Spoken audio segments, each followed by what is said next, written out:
दोस्तों, आप लोगों को पता ही होगा कि कर्ण एक महान दानवीर राजा था। एक महान दानवीर राजा होने की वजह से कोई ना कोई उनकी परीक्षा लिया करता था। एक दिन भगवान श्री कृष्ण ने खुद जाकर कर्ण के अंतिम समय में उसकी परीक्षा लेने की सोची। उस समय कृष्ण ने कर्ण के करीब जाकर उससे दान में कुछ देने को कहा। इस समय कर्ण अपनी अंतिम सांसें ले रहे थे। फिर भी कर्ण ने दान में अपने खुद के सोने के दांत तोड़कर कृष्ण को प्रदान कर दिए।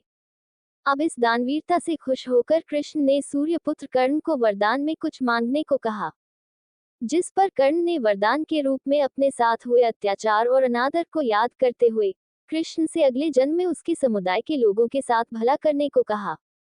अब दूसरे वरदान के रूप में कृष्ण को अगला जन्म अपने ही साम्राज्य में लेने को कहा, और तीसरे वरदान के रूप में मांगा कि मेरा अंतिम संस्कार ऐसे किसी इंसान के द्वारा कराने को कहा जो पूरी तरह से पाप मुक्त हो। भगवान श्री कृष्ण ने सारे वरदान स्वीकार तो कर लिए, लेकिन तीसरे वरदान से भगवान श्री कृष्ण दुविधा में आ गए और वो ऐसे व्यक्ति के बारे में सोचने लगे जिसने पाप बिल्कुल भी ना किया हो।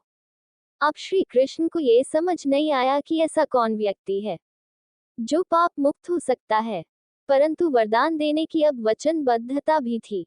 इसी कारण दानवीर कर्ण के अंतिम संस्कार की क्रिया भगवान कृष्ण ने खुद अपने ही हाथों से किया और कर्ण को दिए हुए वरदान को भी पूरा किया।